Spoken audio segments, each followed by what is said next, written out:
나는 아무것도 내 마음대로 할 수 없다. 나는 아버지께서 하라고 하시는 대로 심판한다. 내 심판은 올바르다. 그것은 내가 내 뜻대로 하려 하지 않고 나를 보내신 분의 뜻대로 하려 하기 때문이다. 내가 내 자신을 위하여 증언한다면 내 증언은 참되지 못하다. 나를 위하여 증언해 주시는 분은 따로 있다. 나를 위하여 증언하시는 그 증언이 참되다는 것을 나는 안다. 너희가 요한에게 사람을 보냈을 때 그는 이 진리를 증언하였다. 내가 이 말을 하는 것은 내가 사람의 증언이 필요해서가 아니다. 그것은 다만 너희로 하여금 구원을 얻게 하려는 것이다. 요한은 타오르면서 빛을 내는 등불이었다. 너희는 잠시 동안 그의 빛 속에서 즐거워하려 하였다. 그러나 나에게는 요한의 증언보다 더 큰 증언이 있다. 아버지께서 나에게 완성하라고 주신 일들, 곧 내가 지금 하고 있는 바로 그 일들이 아버지께서 나를 보내셨다는 것을 증언해 준다. 또 나를 보내신 아버지께서 친히 나를 위하여 증언하여 주셨다. 너희는 그 음성을 들은 일도 없고 그 모습을 본 일도 없다. 또 그 말씀이 너희 속에 머물러 있지도 않다. 그것은 너희가 그분이 보내신 일을 믿지 않기 때문이다. 너희가 성경을 연구하는 것은 영원한 생명이 그 안에 있다고 생각하기 때문이다. 성경은 나에 대하여 증언하고 있다. 그런데 너희는 생명을 얻으러 나에게 오려고 하지 않는다. 나는 사람에게서 영광을 받지 않는다. 너희에게서 하나님을 사랑하는 마음이 없는 것도 나는 알고 있다. 내가 내 아버지의 이름으로 왔는데 너희는 나를 영접하지 않는다. 그러나 다른 이가 자기 이름으로 오면 너희는 그를 영접할 것이다. 너희는 서로 영광을 주고받으면서 오직 한 분이신 하나님께서 주시는 영광은 구하지 않으니 어떻게 믿을 수 있겠느냐. 내가 너희를 아버지께 고발하리라고는 생각하지 말아라. 너희를 고발하는 이는 너희가 희망을 걸어온 모세이다. 너희가 모세를 믿었더라면 나를 믿었을 것이다. 모세가 나를 두고 섰기 때문이다. 그러나 너희가 모세의 글을 믿지 않으니 어떻게 내 말을 믿겠느냐. 아멘. 우리 시간 우리 주기성상 나오셔서 은혜로운 귀한 말씀 나누시겠습니다.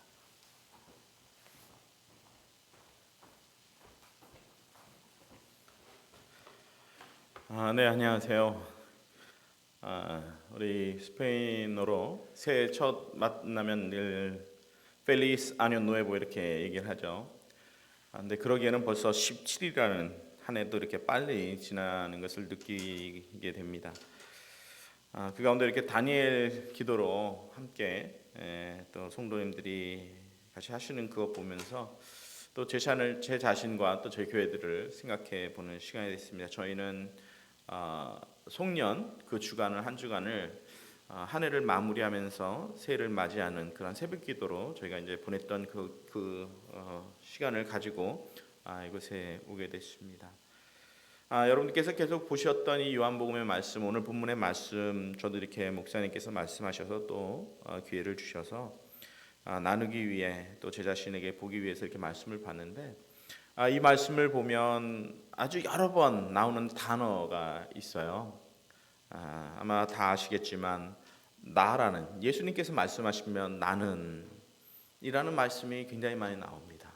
그러면서 또 말씀이 많이 나오는 단어가 있는데 나를 보내시니 또는 아버지라는 얘기가 굉장히 많이 나오세요.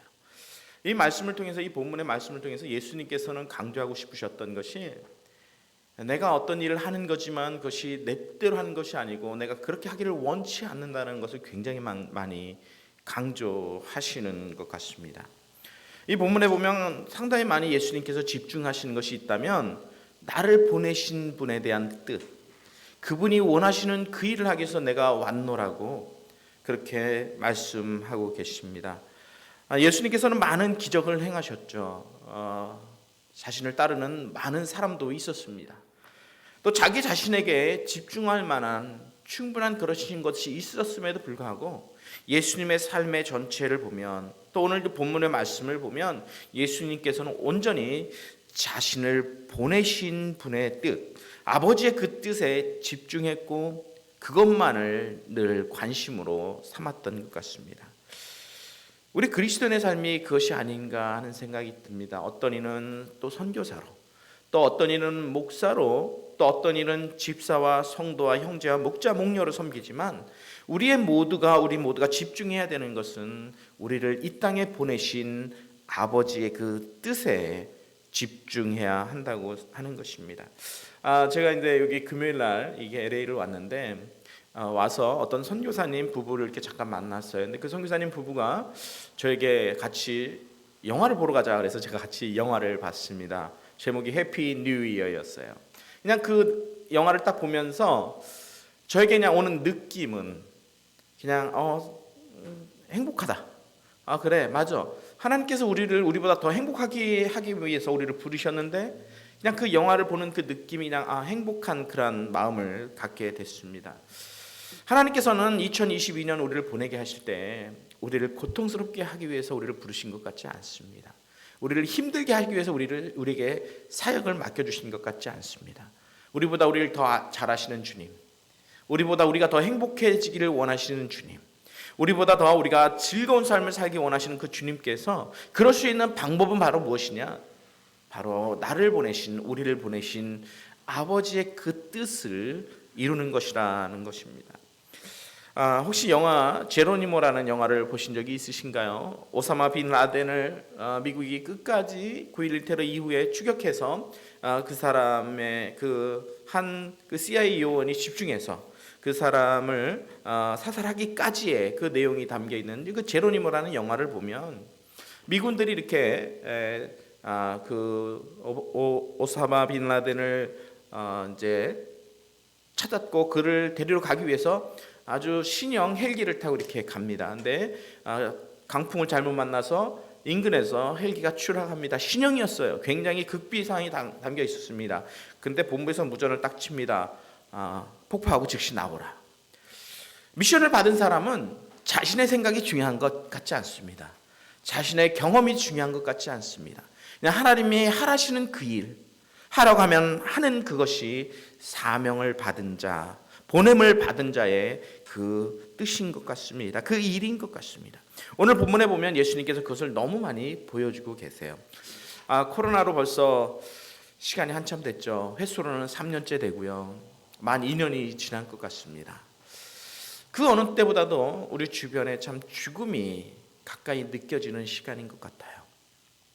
제가 섬기는 또 멕시코의 과달라라의 교회, 주님의 교회도 저희도 동일하게 코로나로 인해서 과거와는 다른 시간을 보내고 있습니다. 횟수로서 3년 전이니까 3월 달이죠. 그때 저희도 이제 코로나 때문에 어떻게 하면 좋겠는가 생각을 했습니다. 성도들, 우리의 리더들이 모여서 목자 목녀가 모여서 의견을 나누기 시작을 했습니다. 근데 공교롭게도 저희 교회는 섬기는 그 성도들은 인터넷을 갖고 있지 못합니다. 물론 저희가 섬기는 저희 목장에서 후원하고 있는 인디어 부족도, 인디어 마을도 인터넷이 없습니다. 그래서 저희는 그때서부터 계속 지금까지 계속 대면 예배를 하고 있습니다. 아니 저희가 어떤 특별하기 때문에 어떤 믿음이 굉장히 많아서 그런 것이 아니라 저희는 그것 아니면은 예배할 수 있는 방법이 없기 때문에 저희는 대면으로 이렇게 하고 있습니다. 그렇기 때문에 계속 지금까지 한 3만 장 이상의 저희는 마스크를 소비한 것 같습니다. 전도를 위해서도 나눠주고 또 우리 성도들 목장 모임도 역시 그렇습니다. 근데 작년 1월이었습니다. 작년 1월에 저희 교회 이제 성도님이 코로나에 걸렸고 2주 만에 주님 품에 가는 일이 있었어요. 그래서 성도들을 주님 이렇게 소천하게 하는 그 모습, 주님 품에 가는 것을 경험하는 것이 참 마음이 아픕니다. 지금도 여전히 주님 품에 간 우리 형제들, 물론 코로나 이전에도 있었습니다. 굉장히 많이 보고 싶을 때가 있어요. 그러면서 하나님께 제가 질문합니다. 하나님, 어느 때까지 더 많은 사람들을 주님 앞에 보내고 제가 주님을 만나게 될까요? 그런데 올해 또 5월, 6월에도 아픈 일이 있었습니다. 주님을 그렇게 참 사랑했고 열심으로 주님 앞에 사람들을 믿지 않는 사람들을 인도했을 뿐만 아니라 목녀로서 신실하게 섬겼던 엘레나 자매가 있었습니다. 이 자매는 당뇨 지병이 있어요. 5월 달이 됐습니다. 5월 달에 됐는데 목사님 이제는 너무 심해져서 한쪽 눈이 보이지 않습니다. 다리는 계속 부어가고 있고, 그래서 제가 얘기했습니다. 자매는 코로나 걸리면 정말 안 되니까 정말 조심해야 된다고 그렇게 제가 얘기를 했습니다. 그런데 5월 한 셋째 주가 됐나요? 몸이 좀 이상하다고 그래서 병원에 이렇게 갔습니다. 병원에 가서 코로나 확진을 받았어요. 병원에 이제 입원을 했습니다. 병원에 입원했는데 병원에 입원한 순간부터 저희가 볼 수가 없었어요. 아무도 면회도 갈 수 없었고 그냥 필요한 약을 저희가 사다 주고 기도하는 것밖에 할 수가 없었습니다. 5월 셋째 주가 지났습니다. 넷째 주가 지났습니다. 이제 3주를 병원에서 지냈기 때문에 저희가 그때 알고 있었던 상식으로는 3주 동안만 잘 견디면 이제 회복이 돼서 나올 수 있다라는 기대를 가지고 있었고 저희는 그 3주 동안 기도하는 끈을 놓지 않았습니다. 3주가 되었습니다. 지났습니다. 그리고 나서 저 교회에서는 6월 둘째 주가 아버지 주일이었어요. 그래서 아버지 주일날 주일학교 아이들 또 믿지 않는 아버지들을 초대해서 예배를 드리고 복음을 전하고 또 그날 주일날 예배 끝나고 나서 아버지들을 앞으로 다 이렇게 불렀습니다. 아버지들이 다 나오면 주일학교 아이들이랑 그 가족이 나와서 또 가족이 없는 사람들은 우리 성도들이 함께 나서 그 아버지들을 위해서 기도해 주는 시간이었습니다. 그래서 아버지들 기도해 주고 막 그러고 있는 시간인데 엘레나 자매가 병원에서 전화를 했습니다. 목사님 보고 싶었어요. 저는 새로운 사람들이 많이 있었기 때문에 이 새로운 사람들에 대한 막 제가 너무 익사이팅해서 얼마나 새로운 사람들을 교회 초청하기 어려운데 와 있잖아요. 그래서 같이 기도하는 시간인데 엘레나 자매가 병원에서 전화를 했어요. 그래서 전화를 받고 이야기를 짧게 나눴습니다. 네, 자매 우리가 기도하고 있어요. 힘내세요. 자매는 분명히 퇴원할 겁니다.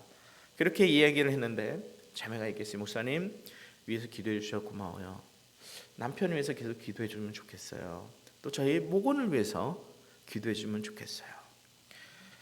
그런데 제 앞에서는 이 전화기를 빨리 끊었으면 하는 생각이 드는 거예요. 왜? 처음 온 사람들이 많이 있잖아요. 그래서 오랫동안 정말 진지하게 기도해 주지 못했습니다. 그리고 전화를 끊었어요. 전화를 끊었는데 마음에 약간 좀 아쉬움이 있는 전화였습니다. 그러고 나서 새로운 사람들 같이 자놓고 기도하고 주일 예배를 마치고 집에 돌아갔습니다. 저녁 늦은 시간이 됐습니다. 목사님, 엘레나 자매가 소천했어요. 그 메시지를 제가 받았습니다. 너무 마음이 많이 아팠어요. 제 자신에게 묻기 시작했습니다. 내가 참 목자가 맞는가? 사역을 잘하면 얼마나 대단히 잘한다고. 한 영혼이 나를 향해서, 한 영혼이 나에게 나의 필요를 위해서 같이 더 많이 기도하기 원하고 더 많이 교제하길 원했는데 그 순간 그것을 제가 뿌리치고 제가 하는 일에 집중했던 제 자신을 보면서 과연 내가 바르게 사역하고 있는지, 내가 참 목자로서 주의 사명을 받은 자로서 내가 가고 있는지, 한 영혼에게도 이렇게 집중하지 못하면서 어떻게 내가 그 사역을 하고 있는지 그 자신에 대한 질문을 계속하기 시작했습니다. 자매가 소천하고 나서 장례 예배를 시작했습니다. 장례 코로나로 주님 품에 갔기 때문에 저는 어떻게 장례를 할까 고민을 했어요. 그래서 고민을 하는데 관을 이렇게 있으면 그 관을 레비로 막 이렇게 쌌습니다. 레비로 싸서 집에다 놓고 장례 예배를 하는데 장례 예배하는 그 순간까지 그 주 수요일이었습니다. 수요일 날 목요일인 걸로 기억합니다. 같이 예배하는데 장례 예배 때 말씀을 전할 수가 없었어요. 뭐라고 내가 얘기를 할까? 내가 원 없이 사랑했다라고 얘기할 수 있을까? 내가 이 한 영혼에게 주님께서 집중한 것처럼 여기 하나님께서 예수님께서 말씀하시잖아요. 나를 보내신 이의 뜻에 따라서 내가 한 영혼에게 그렇게 집중했던가? 제 자신에게 물어보니까 할 말이 없는 거예요. 그래서 어떤 설교를 해야 되는지 그 자리에 그냥 멈칫 서 있었습니다. 그런데 한 어린이 목자가 나와서 간증하기 시작했어요. 내가 이 길거리에서 놀 때 우리 목녀님이 나를 초대했고 내가 예수 믿게 됐고 지금은 내가 우리 목녀님의 사랑 때문에 내가 이곳에서 우리 그리운 목녀님, 보고 싶은 목녀님을 위해서 내가 이 자리에서 간증한다라는 얘기를 하기 시작했습니다. 그 얘기를 듣는 순간 엘레나 자매의 음성이 저한테 들리는 것 같았어요. 목사님, 저는 이제요 사랑하는 우리 주님과 함께 있어요. 저는 이제 더 이상 눈 때문에 다리가 불편한 것 때문에 힘들지 않고요. 이제는 내가 주님과 함께 있어요. 사랑하는 제 남편과 목사님, 더 많이 잃어버린 그 영혼들, 아직도 예수 그리스도를 알지 못하는 그들을 향해 주의 복음을 전해주세요라는 그런 음성을 제가 듣게 됐어요. 그래서 그 어린이 목자 간증을 끝내고 나서 제가 이 설교를 했습니다. 그렇습니다, 형제자매 여러분. 지금 엘레나 자매는 우리를 놓고 기도할 거예요. 우리 주님 품에서 이제는 하나님, 이 코로나로 어렵고 힘들지만 아직도 잃어버린 그 영혼들, 예수 그리스도를 알지 못하고 죽어가는 그 영혼들을 향해서 우리가 하나님께서 우리를 부르신 그 푸름에 합당한 삶을 살도록, 하나님께서 우리를 보내신 자라는 걸 잊지 않고 살아갈 수 있도록 우리의 안위와 우리의 평안과 우리 자신만을 돌보는 것이 아니라 주께서 그렇게 관심 갖고 있고 우리 하나님께서 그렇게 집중하고 있는 그 잃어버린 영혼들을 향해서 우리가 계속 주의 일을 감당해 나가자라고 제가 그렇게 설교했던 기억이 있습니다. 그렇습니다, 성도 여러분. 목사님만, 선교사만 군인이 아니거든요. 군인은 안전이 보장대로 파송되는 사람이 군인이 아닙니다. 때때로는 빗발치는 총알 속에 그 총알을 뚫고 나가는 자가 군인이죠. 우리는 그런 사람들을 미셔너리 사명자라고 이야기를 합니다. 오늘 본문의 말씀을 보면 하나님 아버지께서 우리를 이 땅에 사명자로 보내셨다고 하는 것입니다. 우리의 자신의 안위와 우리 주변만에 집중하는 것이 아니라 우리의 아버지의 뜻에 집중하는 하루, 우리 아버지의 뜻에 관심을 가지고 우리의 모든 것을 쏟는 그런 하루가 될 수 있기를 주의 이름으로 부탁드립니다. 저는 이게 우리 가스패밀리 교회 오면 감사함이 있습니다. 이렇게 목사님, 사모님, 또 성도님들 보면 그냥 해피하시는 그런 모습이 참 좋아요. 그리고 또 이렇게 제가 오면 또 잘해주시잖아요. 근데 저는 그런 생각을 합니다. 우리가 하나님 앞에 잘하면 얼마나 잘한다고. 목자 목녀님들, 또 성도님들, 우리 잘하고 싶잖아요. 근데 우리가 잘하면 얼마나 잘하겠습니까? 그냥 주께서 하라고 하시니까. 나를 위해서, 우리를 위해서 자신을 끝까지 내신 그분이 그냥 하라고 우리에게 맡겨주신 거니까 오늘 하루도 우리 주님 앞에 집중했으면 좋겠어요. 나의 직장을 통해서, 나의 일을 통해서, 때로는 엄마로서, 때로는 아빠로서 하나님께서 나를 통해서 오늘 만족해 하실 것이 무엇인지에 집중하는 하루. 이렇게 하다 보면 우리는 2022년이 맞춰지는 그날 우리 하나님 아버지께 감사하러 보낼 수 있을 것 같아요. 2022년도 그렇게 하나님 앞에 드려지는 저와 우리 성도님들, 또 가스패밀리 교회, 또 우리 주님의 교회가 되기를 소원합니다. 잠시 기도하겠습니다. 하나님 아버지 고맙습니다. 주께서 우리가 참 부족하고 연약함이 많지만 우리를 이 땅에 보내주셔서 또 주의 일을 맡겨주셨을 뿐만 아니라 여전히 우리와 동행하며 우리로 인해 즐거워하는 아버지 하나님 감사합니다. 주님, 특별히 가스패밀리 교회를 통해서 성도들 한 분 한 분뿐만 아니라 우리를 만나는 모든 사람들이 주님 때문에 즐거워하는 보내신 이의 뜻을 이루는 우리 모두가 될 수 있도록 하나님 아버지 도와주시옵소서. 감사합니다. 예수님 이름으로 기도했습니다.